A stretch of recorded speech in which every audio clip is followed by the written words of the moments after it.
There's nothing better than a good inter-island banter sesh. Mum, South Island's having takeaways in their room. North Island, pleased with that tone. It's mostly about rugby coaches, beautiful scenery, delicious local delicacies. Got my cheese roll. And now, who's living a more stable and financially happier life? It's the South Islanders. Good on you, mate. Te Ika Maui, the North Islanders, feeling the heat more than their siblings in the South. On average, 14% of North Islanders are falling behind in their mortgage payments. For mainlanders, it's fewer than 1 in 10. South Islanders simply didn't have the same excessive gains in prices. Their housing market is much better balanced in terms of supply versus demand, whereas Auckland, we've seen some pretty chunky declines of around 20% across the board. The difference is as clear as the night skies in the Mackenzie Basin. On average, Christchurch residents make $114,000 a year, with properties costing just over $750,000. In Auckland, income is $39,000 more, but the house price is $600,000 more. That's a whole other dwelling in Dunners. The risk, of course, is that we do see a spike in unemployment later this year. When you're unemployed, you can't do anything other than default, and that's the key risk that our economy faces. Looking into the crystal ball of interest rates, many experts reckon the peak has yet to come. In a year's time, we'll see rate cuts from the Reserve Bank. We may even see rate cuts this year.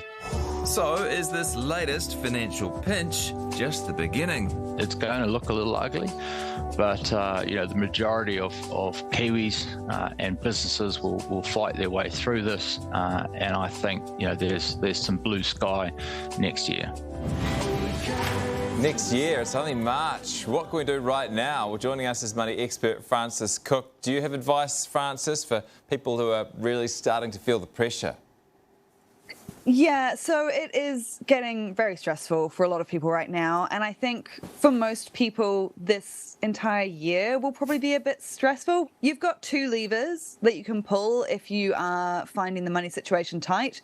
Spend less, earn more. If you can manage to do some combination of both, that's going to be the most powerful thing. I know it's easier said than done, but for a lot of people, it's just going to be a reality.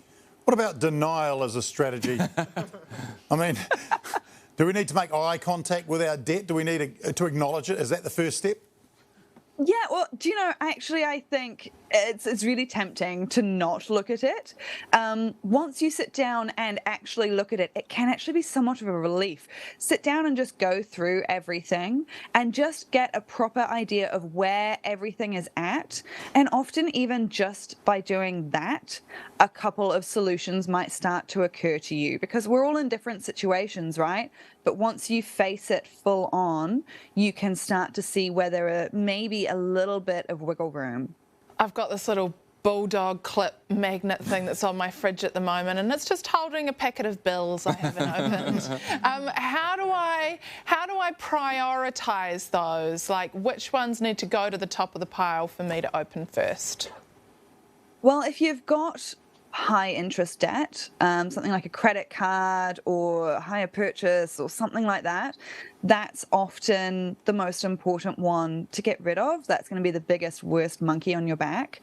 You want to make the minimum repayments on everything, of course. Please don't get sent to the debt collectors. But if you can go through your bills and think, okay, what can I change? What is within my power here? So can you carpool to work where you were driving solo? Can you go to powerswitch.org.nz and check that you're getting the cheapest power price? Can you change what you're eating, and as much as it might suck, maybe eat a bit less meat or something like that? And then if you go to your work and say, what can I do to earn a bit more? I think the thing is, don't beat yourself up. That doesn't serve any purpose, and it is really unusual right now. But at the same time, there is an unfortunate reality that some behaviours will also need to change. So look at what you can change while also being as kind to yourself as you can. Francis Cook, thanks for the advice. Really appreciate it. Thanks for having me. I'm with Jeremy. I'm in denial.